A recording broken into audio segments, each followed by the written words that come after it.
আসসালামু আলাইকুম প্রিয় দর্শক, কেমন আছেন সবাই? আশা করি অনেক অনেক ভালো আছেন। অনেক দিন হয় ইউটিউবে কোনো ভিডিও আপলোড করা হয় না। তো আমি চিন্তা করলাম যে আমার একটা ছোট্ট বাগান দেখিয়েছিলাম আপনাদের, সেই বাগানটা একটু ভিডিও করি এবং কী অবস্থায় আছে সেটাও একটু দেখাই। ছোট্ট একটি বাগান করেছিলাম ১ মাস আগে এবং এটা শখের বশেই করা। এই বাগানে টুকটাক অল্প কিছু গাছ লাগিয়েছিলাম যেগুলো নিজেদের খাওয়ার জন্য বা যদি হয় দেখতে ভালো লাগবে এজন্য। তো বাগানে মানুষ বিভিন্ন ধরনের গাছ লাগায়। আমি কিন্তু সেরকম ফুলের গাছ লাগাইনি। আমি আমার বাগানে কিছু সবজির গাছ লাগিয়েছিলাম এবং সেগুলোর মধ্যে হচ্ছে মরিচ গাছ, টমেটো গাছ। টমেটো গাছ যদিও খুব একটা ভালো হয়নি। টমেটো গাছ, তারপরে হচ্ছে আরও টুকটাক শসা গাছ, লাউ গাছ এবং ধনিয়া পাতা।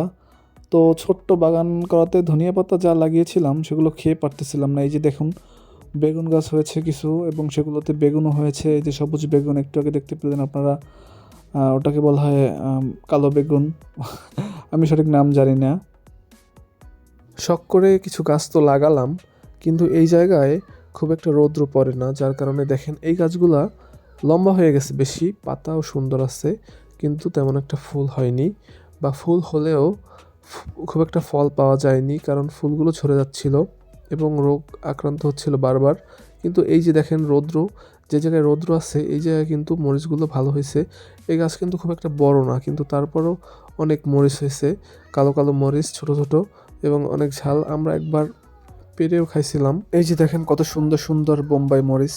হ্যাঁ, এই যে গাছটা দেখতে পাচ্ছেন ছোট গাছ, কিন্তু কিন্তু তাও মরিচ হয়েছে। এবং এই আর একটা গাছ, এখানে আরও বেশি মরিচ হয়েছে। তো এটা ওই গাছের থেকেও ছোট। আর এই যে দেখতে পাচ্ছেন যে ফুল বা মুকুল বের হয়েছে অনেকগুলা। তো এগুলো আসলে দেখতেও ভালো লাগে এবং আমি আসলে খুব একটা পেরে খাই না। পারলে আমার বাসার লোকজন, আম্মু বা হচ্ছে আমার বোন, ওরাই পারে। কিন্তু আমার পারার খুব একটা শখ নাই। আমার দেখতেই ভালো লাগে এবং যত্ন করতে ভালো লাগে। একেকজনের শখ একেক রকম। আমার আগে খুব একটা বাগান করতে ভালো লাগতো না, কিন্তু ও ২-১টা গাছ লাগানোর পরে তখন থেকে ভালো লাগা শুরু হয় এবং সেটাই কাজ করে নিজের ভিতরে। আল্লাহ হাফেজ।